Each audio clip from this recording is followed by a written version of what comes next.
بسم اللہ الرحمن الرحیم۔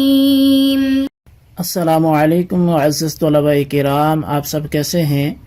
آج ہم تفسیر بیضاوی کے سبق نمبر 31 کو پڑھیں گے۔ آج کے سبق کا عنوان ہے تسمیہ میں انہی صفات کو خاص کرنے کی وجہ۔ آج کے ہمارے سبق کی جو عبارت ہے وہ وَإِنَّمَا خُصَّتْ تَسْمِيَّةُ سے شروع ہوتی ہے۔ آئیے سب سے پہلے آج کے سبق کی عبارت پڑھ کے اس کا ترجمہ کرتے ہیں، اس کے بعد سبق کی وضاحت کی طرف بڑھتے ہیں۔ مصنف علیہ رحمہ لکھتے ہیں وَإِنَّمَا خُصَّتْ تَسْمِيَّةُ بِهَذِهِ الْأَسْمَاءِ لِيَعْلَمَ الْعَارِفُ أَنَّ الْمُسْتَحِقَّ لِأَنْ يُسْتَعَانَ بِهِ فِي مَجَامِعِ الْأُمُورِ هو المعبود الحقيقي الذي هو مولى النعم كلها عاجلها وآجلها جلیلها وحقیرها۔ اور تسمیہ میں خاص طور پر انہی اسماء کو ذکر کیا گیا تاکہ عارف جان لے کہ اس بات کے لائق کہ اس سے تمام امور میں مدد طلب کی جائے صرف وہی ذات ہے جو معبود حقیقی ہو اور تمام نعمتوں کا عطا کرنے والا ہو، خواہ وہ نعمتیں فوری ہوں یا بعد میں ملنے والی چھوٹی یا بڑی۔ فَيَتَوَجَّهُ بِشَرَاشِرِهِ إِلَى جَنَابِ الْقُدُسِ وَيَتَمَسَّكُ بِحَبْلِ التَّوْفِيقِ وَيُشْغِلُ سِرَّهُ بِذِكْرِهِ وَالِاسْتِمْدَادِ بِهِ عَنْ غَيْرِهِ۔ تو بس عارف اس بات کو سمجھ کر اپنے پورے دل و دماغ کے ساتھ جناب باری تعالیٰ کی طرف متوجہ ہو جائے اور اس کی توفیق کی رسی کو مضبوطی سے پکڑ لے اور اپنے باطن کو اللہ تعالیٰ کے ذکر میں مشغول کرے اور صرف اللہ تعالیٰ ہی سے مدد طلب کرے۔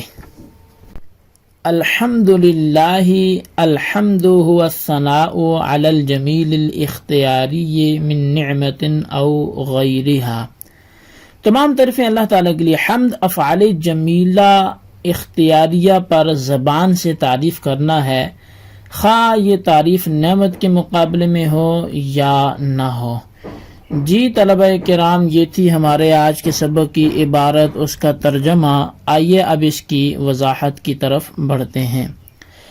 سب سے پہلی بات وَإِنَّمَا خُصَّتْ تَسْمِيَّةُ سے قاضی صاحب نے تسمیہ کے اندر ان اسماء کے اختصاص بذکر کی وجہ بیان کی ہے، یعنی وہ اسماء الرحمن اور الرحیم جو تسمیہ کے اندر استعمال ہوئے ہیں، تو تسمیہ کے اندر لفظ اللہ رحمان اور رحیم ہی کو کیوں ذکر کیا گیا؟ تو وجہ اختصاص سمجھنے سے پہلے ایک بات یہ سمجھ لیں کہ قاضی صاحب آگے چل کر ایک قاعدہ بیان کریں گے کہ انا جو ہے اس کے حوالے سے لکھیں گے انا ترتب الحکم علی الوصف یشعر بعلیتہ لہ، یعنی اگر کسی وصف پر کوئی حکم مرتب ہو تو وہ اوصاف اس ترتب حکم کے لیے علت اور مقتدی ہوا کرتے ہیں، اور موصوف اس حکم کا محض ان اوصاف ہی کی وجہ سے مستحق ہوتا ہے۔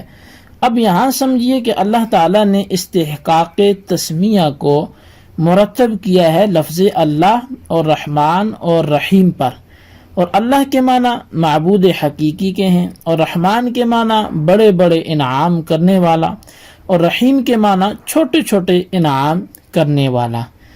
اس استحقاق تسمیہ کو ان اوصاف پر مرتب کر کے اس بات کی طرف اشارہ کیا کہ مستحق استعانت وہی ذات ہے کہ جو معبود حقیقی ہو اور تمام انعامات خواہ وہ فوری ہوں، خواہ بعد میں ملنے والے ہوں، خواہ بڑے انعامات ہوں یا چھوٹے ہوں، تو تاکہ وہ سارے کو دینے والا وہی ہے، تاکہ عارف اس بات کو جان لے کہ پوری طریقہ پر اس چیز کو جان لے کہ اللہ تعالیٰ کی طرف سے ہی سب کچھ ہوتا ہے اور اسی کی طرف پھر وہ متوجہ ہو جائے اور اس کی توفیق کی رسی کو مضبوطی سے پکڑے اور اس کا باطن اس کے ذکر کے ساتھ مشغول ہو جائے اور صرف اللہ تعالیٰ ہی سے پھر وہ مدد طلب کرے۔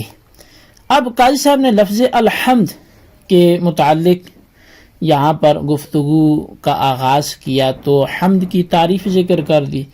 ایک حمد کی لغوی اور اصطلاحی تعریف و تحقیق، اور پھر حمد و مدح میں، شکر میں باہمی فرق بھی بیان کریں گے. پھر الحمد پہ اعراب نحوی جو ہے اس حوالے سے بھی گفتگو کریں گے. الحمد پہ الف لام کون سے ہے تو یہ بھی بتائیں گے. لیکن آج ہم چونکہ حمد کی تعریف سے ہی متعلق بات سنیں گے، اسی پہ اپنے سبق کا اختتام کریں گے.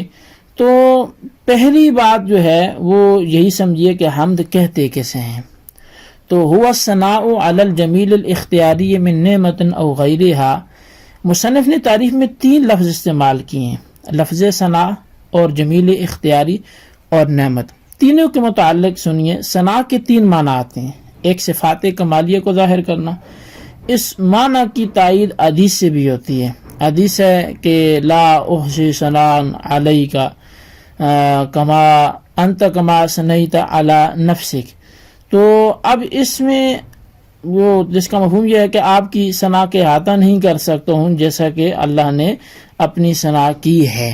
اور حدیث میں ثنا کے معنی صفات کمالیہ ظاہر کرنا ہے. اب معنی ہوں گے کہ میں آپ کی صفات کمالیہ کا احاطہ نہیں کر سکتا ہوں جیسا کہ آپ نے اپنی صفات کمالیہ بیان کی ہیں. اب دوسرے معنی ہے مطلقاً اور صاف ذکر کرنا، خواہ وہ خیر ہوں یا شر ہوں. اس معنی کی تائید بھی حدیث سے ہوتی ہے، اور اس کا مفہوم یہ ہے کہ نبی علیہ الصلوۃ والسلام نے صحابہ سے مخاطب ہو کر فرمایا تھا کہ جس کا تم خیر کے ساتھ ذکر کرو اس کے لیے جنت واجب ہے، اور جس کا تم نے شر کے ساتھ ذکر کیا تو اس کے لیے جہنم واجب ہے. تو حدیث میں خیر اور شر کا تذکرہ کرنا دلیل ہے کہ ثنا کے معنی مطلقاً ذکر کرنے کے ہیں. اس لیے کہ ثنا کے معنی ذکر خیر یا شر کے ہوتے تو پھر حدیث میں خیر یا شر کا ذکر کرنا تکرار ہوتا. اس سے معلوم ہوا کہ ثنا کے معنی مطلقاً ذکر کرنے کے ہیں. تیسرے معنی ثنا کے ذکر باللسان ہے. اس تیسرے معنی کے اوپر اعتراض ہوگا، وہ یہ کہ اس معنی کے اعتبار سے ثنا کی نسبت باری تعالیٰ کی طرف کرنا درست نہیں ہے، اس لیے کہ باری تعالیٰ تو لسان ہی سے مبرہ ہے، اور باری تعالیٰ کی طرف اس معنی کے اعتبار سے ثنا کی نسبت کرنا ایسا ہے گویا کہ آپ نے اللہ تعالیٰ کے لیے لسان کو ثابت کر دیا، حالانکہ اللہ تعالیٰ کے لیے لسان وغیرہ کچھ بھی نہیں ہے.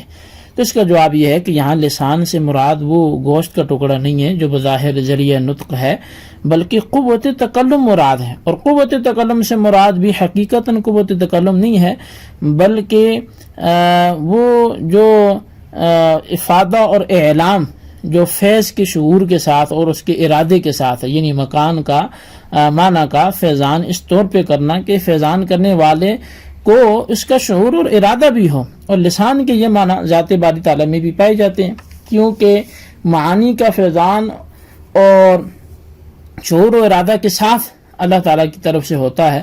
اب سنیے جمیل اختیاری کیا ہے. جمیل کے ساتھ جس طرح ذوات متصف ہو سکتی ہیں اسی طرح صفات بھی متصف ہو سکتی ہیں. جمیل اختیاری کی قید سے تعریف پر ایک اعتراض پڑتے ہیں، وہ یہ کہ حمد کی تعریف سے معلوم ہوتا ہے کہ حمد صرف افعال اختیاری پر کی جاتی ہے، افعال غیر اختیاری پر نہیں. حالانکہ ہم دیکھتے ہیں کہ باری تعالیٰ کی صفات ذاتیہ یعنی افعال غیر اختیاریہ پر بھی حمد ہوتی ہے، جیسا کہ حیات باری تعالیٰ، قدرت و علم، لہذا حمد کی یہ تعریف اس پر صادق نہیں آتی. اس اعتبار سے حمد کی تعریف غیر جامع ہوگی، وہ جامع نہ رہی، حالانکہ تعریف کو جامع ہونا چاہیے. تو اس تعریف کو جامع بنانے اور حمد کے اطلاق کو صفات ذاتیہ پر صحیح کرنے کے لیے جو ہے وہ مصنف علیہ رحمہ نے کچھ جوابات دیے ہیں. دیگر کئی مصنفین نے اس پر کلام کیا ہے، تو وہ ان میں سے کچھ باتیں آپ کی طرف بڑھاتا ہوں. پہلا جواب تو یہ ہے کہ افعال اختیاریہ کے معنی یہ نہیں ہے کہ جو بالاختیار صادر ہوں، بلکہ یہ معنی ہے کہ افعال اختیاریہ بالقوہ ہوں، یعنی جن کی شان سے یہ ہو کہ اختیار سے حاصل ہوں. اور صفات ذاتیہ بالکل افعال اختیاریہ ہیں، لہٰذا تعریف جو حمد کی تعریف ہے وہ بھی جامع ہوگی، اور صفات ذاتیہ پر بھی حمد کا اطلاق بھی درست ہو گیا. دوسرا جواب یہ کہ جمیل اختیاری کے معنی ہے کہ جو افعال فاعل مختار سے صادر ہوں، خواہ بالاختیار صادر ہوں یا بالاضطرار ہوں. اور ظاہر ہے کہ صفات ذاتیہ کا صدور بھی فاعل مختار یعنی اللہ تعالیٰ سے ہو رہا ہے، اگرچہ بالاختیار نہیں، لہٰذا اب بھی حمد کا اطلاق صفات ذاتیہ پر درست ہے. تیسرا جواب یہ ہے کہ حمد خاص اور مدح عام ہے. اور یہاں خاص بول کر عام مراد لیے گئے، یعنی حمد بول کر مدح مراد لی گئی ہے، اور مدح کا اطلاق افعال اختیاری اور غیر اختیاری دونوں پر ہوتا ہے، لہذا حمد کے اطلاق صفات ذاتیہ پر درست ہے۔ اور چوتھا اور آخری جواب یہ ہے کہ یہاں حمد عرفی مراد ہے، لغوی مراد نہیں، اور جمیل اختیاری کی قید جو ہے یہ حمد لغوی میں ہے، حمد عرفی میں نہیں ہے، لہذا عرفاً حمد کا اطلاق صفات ذاتیہ پر درست ہے۔ تو جی طلبہ کرام، یہ ہمارے آج کے سبق کی بار ترجمہ وضاحت تھی۔ آئندہ ہم مدح اور شکر کے حوالے سے بھی گفتگو کریں گے۔ آج جتنا پڑھا سنا سے سمجھیں، اچھی طرح اس کے خلاصے کو رجسٹر پہ لکھیں، بالخصوص ان سوالات کے جوابات دیں۔ سوال نمبر 1 یہ ہے کہ تسمیہ میں رحمان، رحیم اور اللہ کے ناموں کو ہی کیوں خاص کیا گیا؟ اور سوال نمبر 2 یہ ہے کہ حمد کی تعریف کیا ہے، تحریر کریں۔ اللہ تبارک و تعالیٰ سے دعا ہے جو کچھ ہم نے پڑھا سنا اسے یاد رکھنے کی توفیق نصیب فرمائے، آمین بجاہ نبی الامین صلی اللہ علیہ وسلم۔